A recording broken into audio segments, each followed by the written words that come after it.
Gengs, pernah nggak sih kamu mau posting sesuatu di sosial media, tapi jari-jari kamu berhenti tepat sebelum tombol posting ditekan?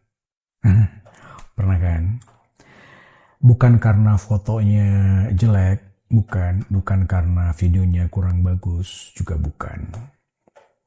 Tapi karena ada satu pertanyaan yang tiba-tiba muncul di kepala kamu, nanti orang bilang apa ya?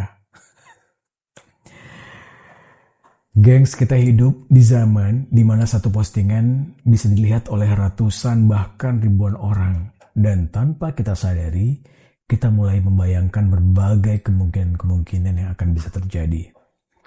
Kalau posting tentang pekerjaan, takut dibilang pamer. Kalau posting tentang liburan, takut dianggap ngembur-ngemburin duit, gitu ya. Kalau posting tentang pencapaian-pencapaian kamu, takut disebut sombong.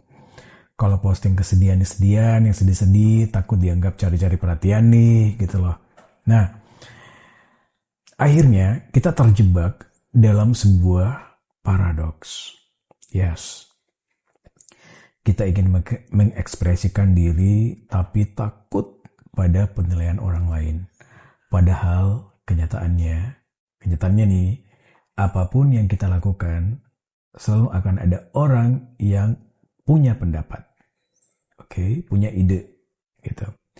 Dan seringkali nih, pendapat itu lebih banyak berbicara tentang mereka loh daripada tentang kita. Dan yang menarik adalah, sebagian besar orang yang kita khawatirkan sebenarnya tidak terlalu mikirin kita. Karena mereka juga sibuk mikirin hidup mereka sendiri-sendiri. Dan juga mereka tuh sedang takut untuk dijudge, untuk dihakimi. Dan mereka juga sedang bertanya-tanya, apakah postingan saya ini akan di-likes, di-loves, disukai atau tidak? Ironisnya adalah, kita semua sama-sama takut pada penilaian yang mungkin bahkan tidak akan pernah terjadi. Tentu saja bukan berarti kita harus mengabaikan semua kritik dan saran. Nggak, ada kritik yang membangun dan bisa membuat kita terus berkembang, ya.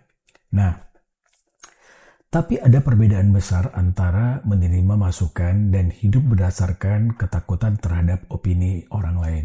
Sekali lagi, ada perbedaan antara menerima masukan dan menerima opini orang lain, gitu loh. Nah, karena ketika setiap keputusan kita ditentukan oleh kemungkinan penilaian orang lain, perlahan-lahan kita bakal kehilangan kebebasan untuk menjadi diri kita sendiri. Nah, pertanyaannya bukan lagi apa yang akan orang lain pikirkan, tapi apakah saya akan menyesal jika tidak membagikan ini hanya karena takut untuk dijudge. Pada akhirnya, ya sosial media hanyalah sebuah alat.